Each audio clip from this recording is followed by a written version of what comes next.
Hey everyone, Marty Becker here, President and founder of Atlas Financial Strategies. Hey, I wanted to make a quick video because I've been doing a lot of thinking on these SPIA products. My mind never really shuts off, and I'm always thinking of ways that I can better serve my clients. And these products are just another strategy that I have to offer. And it doesn't mean that it's the right one for you, but it's another arrow in the quiver, as they say. So SPIA stands for Single Premium Immediate Annuity. And these are what I used to refer to as, although maybe not PC, but as your grandma's annuity. The reason I say that is because these used to operate by sending a lump sum to the insurance company, and they would guarantee you a monthly income for the rest of your life. The downside was that if you died 6 months later, the insurance company kept all the money. But they always had a much higher payout rate than other income annuities, and a much higher payout rate than your traditional withdrawal would be from a managed portfolio. However, there have been a lot of improvements to these products, one of which is something called ROP, or return of premium. What that means is that if you do not receive all of your money back via income, then your remaining premium is, quote, returned to your beneficiaries. And that can be your kids, a charity, or your cat. The insurance company could really care less. One of the best quotes I ever heard about SPIAs was, immediate annuities act like a AAA rated bond with a CCC rated yield and zero standard deviation. Super, super safe and predictable. They're backed by billion-dollar life insurance companies and have several layers of safety to guarantee your money and your income. And for this particular case study, the SPIA we looked at had a 6.15% payout rate versus the closest fixed indexed annuity with an income rider that had a little over a 5.5% payout rate. Now, FIAs still serve a purpose for deferred income options because of the guaranteed roll-ups and bonuses that they offer. And you may think that difference in payout may not seem like a big deal, but over the long term, it does make a huge difference. However, the goal really is to hedge against two of the biggest dangers retirees face, and that is longevity and the sequence of returns risk that I've written about many times. So we can mitigate both of those with one strategy. And then the hope is that you live so long that you're living on the insurance company's dime for many years to come. So let's take a look at a case study here of a 65-year-old couple. They're retiring this year, have a combined Social Security of $44,000. They have $500,000 in a traditional IRA and $50,000 in cash. Always a good idea, just for emergency funds. And they don't want to lose any more money. They had more at the beginning of this year, and now they just want to stop the bleeding and don't want to have to worry about it anymore. So the typical financial planner will tell them they can take 4% of their money, which is $20,000 per year, and then increase it by 2.5% every year to help with inflation. The problem is we live in a very different world from when the 4% rule became, quote, the rule. That is an unsustainable withdrawal rate, according to economists like Dr. Wade Pfau. But let's just stick with that example for now. So what are the options? Okay, they can stick with the traditional managed portfolio and hope the money doesn't run out, or they can take $325,000 of their $500K and transfer it to a SPIA to create the same amount of income, and then use the remaining $175,000 to leave in the market for inflation or other large purchases. And I must say the outcome was very surprising on how well this worked out.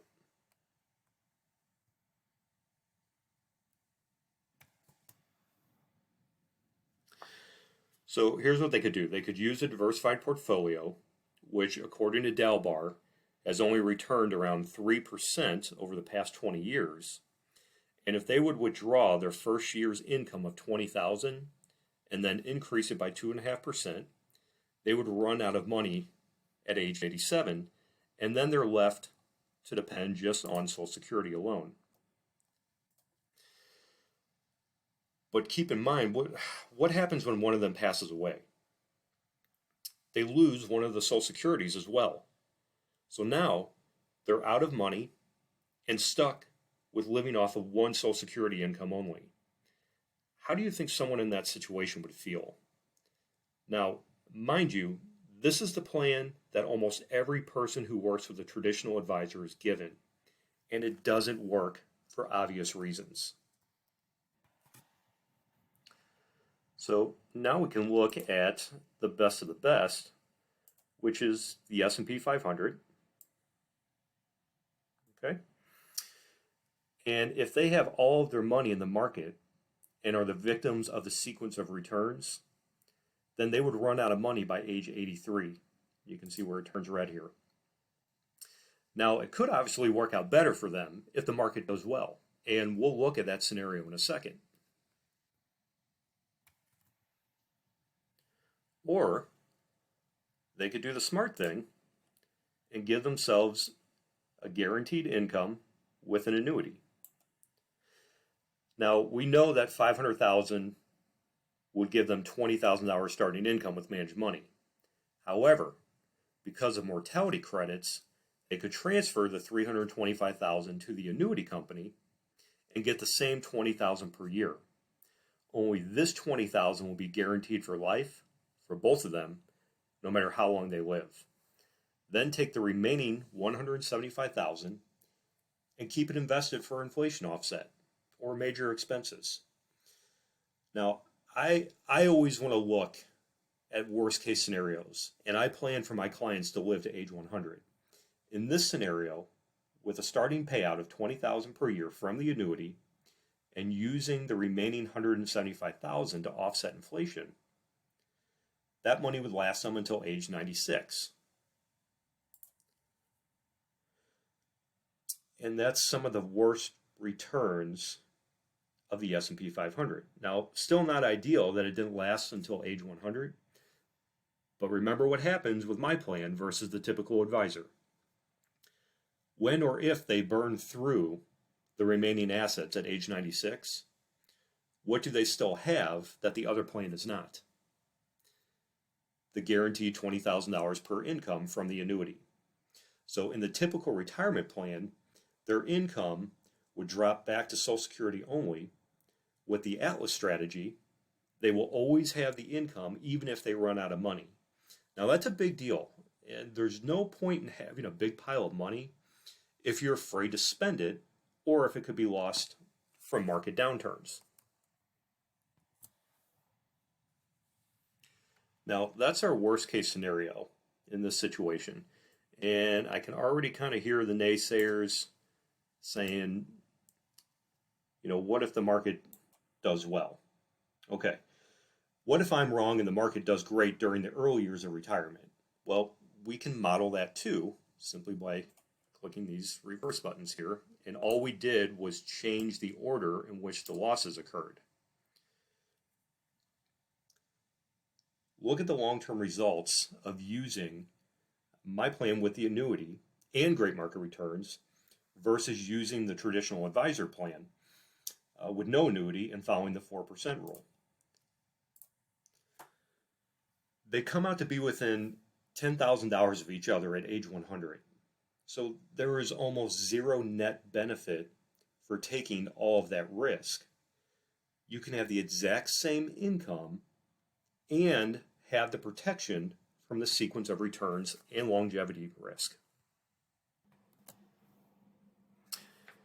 Okay, so I wanted to keep this video short, so let's do a quick recap of what we just looked at. With our worst case scenario, we had the following results.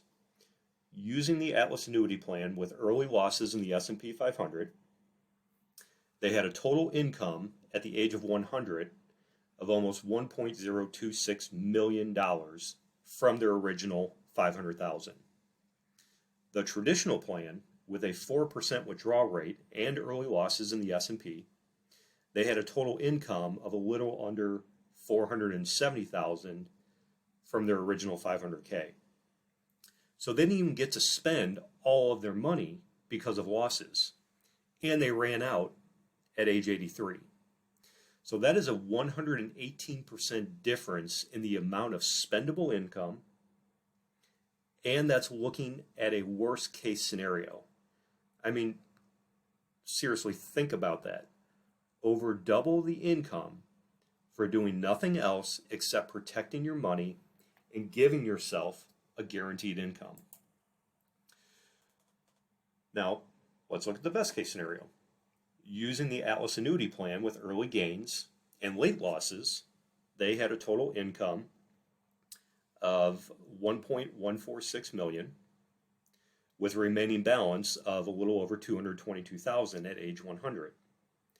Using the traditional plan, diversified portfolio, managed portfolio, with early gains and late losses, they had a total income of the exact same amount and a remaining balance of a little over $233,000 at age 100.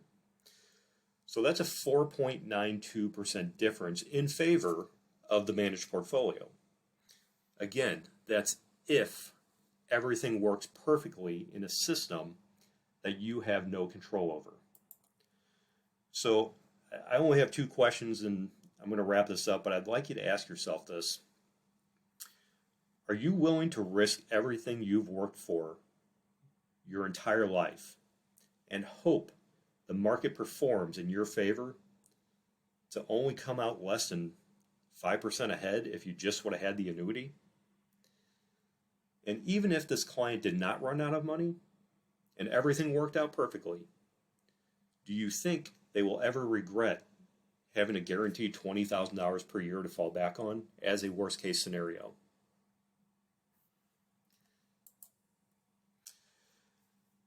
Guys, I hope that kind of puts things in perspective, and I hope it gives you something to think about for your financial future. You know, I make these videos to educate the general audience, but if you ever want to see what an Atlas annuity strategy would look like for you, or if you just have general questions about annuities, then please don't hesitate to book a short phone call at atlasannuity.com, or you can reach me directly at 636-926-6500. And again, this is Marty Becker signing off, and I wish you all the best in your educational journey.